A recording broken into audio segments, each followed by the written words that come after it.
Assalamualaikum warahmatullahi wabarakatuh. Nama saya Prima Oktaviani, NIM 17060052. Saya berasal dari jurusan Ilmu Ekonomi Universitas Negeri Padang. Video ini saya buat untuk memenuhi tugas ekonomi politik dengan Bapak Alpon Satrianto. Materi yang akan saya jelaskan yaitu tentang kapitalisme dan liberalisme. Pertama, saya akan menjelaskan tentang apa itu kapitalisme. Kapitalisme berasal dari kata capital yang artinya adalah modal. Modal itu sendiri berasal dari kata Latin yaitu caput yang artinya adalah kepala. Kenapa kepala? Karena pada zaman dahulu orang-orang menggunakan sapi sebagai uang. Menurut kamus Oxford, kapitalisme yaitu suatu sistem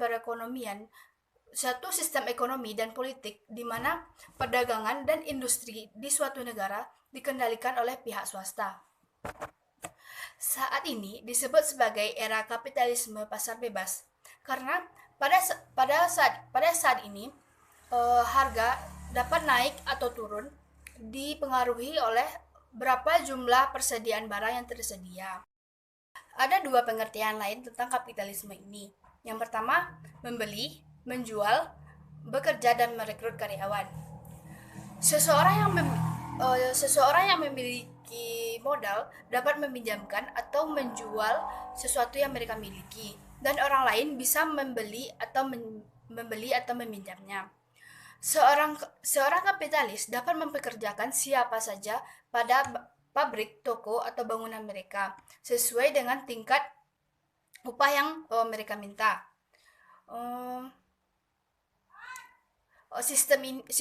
Pada sistem kapitalis ini orang digunakan sebagai pekerja dan berbeda dengan sistem-sistem lainnya seperti sistem feodal, di mana di sistem feodal ini orang digunakan sebagai budak oleh tuan tanah di tempat yang mereka tinggali. Pengertian yang kedua yaitu berinvestasi. Kapitalisme juga berarti berinvestasi. Seorang investor dapat memiliki sesuatu yang mereka beli atau sesuatu yang mereka bangun. Jadi di sini kata investasi penting bagi kapitalisme karena kapitalisme bisa berarti dua hal, yaitu seseorang yang menyukai kapitalis dan yang kedua yaitu seseorang yang berinvestasi. Seorang investor dapat berinvestasi di lebih banyak bisnis. Namun sebagian orang tidak mendukung sistem kapitalisme ini karena mereka berpendapat bahwa sistem ini menyakiti pekerja. Mereka berpendapat bahwa pada sistem kapitalis ini para pemilik modal akan semakin kaya, sedangkan para pekerja akan tetap miskin dan dieksploitasi. Mereka juga berpendapat bahwa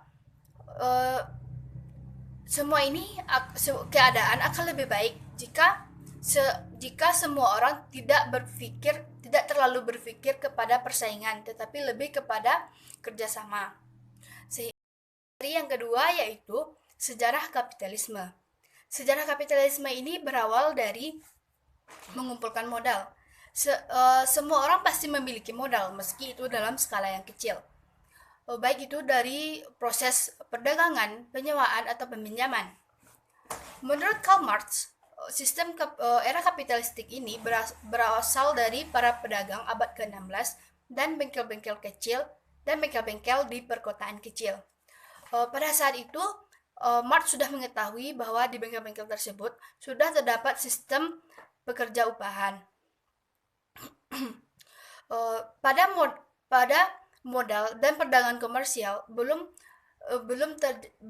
mengarah kepada industrialisasi, sehingga diperlukan suatu perbaikan di bidang teknologi, alat-alat produksi, pekerja, dan kerangka hukum. Namun hal-hal ini belum terdapat di negara-negara berkembang meskipun mereka memiliki sumber daya dan modal yang banyak. Sistem kapitalisme modern bisa dilihat dari dua bentuk. Yang pertama yaitu kapitalisme agraria dan merkantilisme. Yang pertama kita lihat tentang kapitalisme agraria.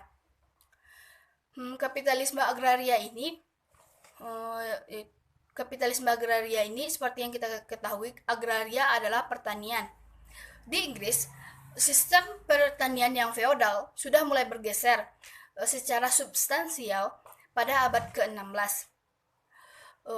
Alih-alih tenaga kerja digunakan sebagai budak, di sini para pekerja lebih sebagai bagian dari ekonomi. Menurut sistem ini memberikan tekanan kepada tuan tanah kepada tuan tanah untuk meningkatkan produktivitas pertanian agar mendapatkan keuntungan yang lebih besar dengan mengandalkan para petani. Kedua, yaitu merkantilisme. Doktrin ekonomi yang berlaku pada abad ke-16 sampai abad ke-18 disebut sebagai sistem merkantilisme. Merkantilisme ini yaitu suatu sistem perdagangan untuk memperoleh keuntungan meskipun sebagian besar komoditasnya diproduksi dengan metode non-kapitalis. Karl Polanyi berpendapat bahwa ciri khas dari kapitalisme yaitu pembentukan pasar umum bagi komoditas-komoditas fiktif. Komoditas fiktif di sini yang dimaksud yaitu tanah, tenaga kerja, dan uang. Francis Bacon berpendapat bahwa tujuan dari merkantilisme yaitu membuka dan menyeimbangkan perdagangan, menghargai produsen, membuang kemalasan, memperhatikan limbah dan regulasi harga, serta tujuan dan lain-lain. Setelah pertempuran Plessy, Robert Clive memulai pemerintahan East India Company di India. Dan setelah itu Inggris mulai menjajah India dan mendirikan British East India Company. Sedangkan Belanda menjajah Indonesia dengan mendirikan Dutch East India Company atau lebih dikenal dengan VOC. Terima kasih, hanya itu materi yang dapat saya sampaikan. Kalau ada kesalahan mohon dimaklumi. Assalamualaikum warahmatullahi wabarakatuh.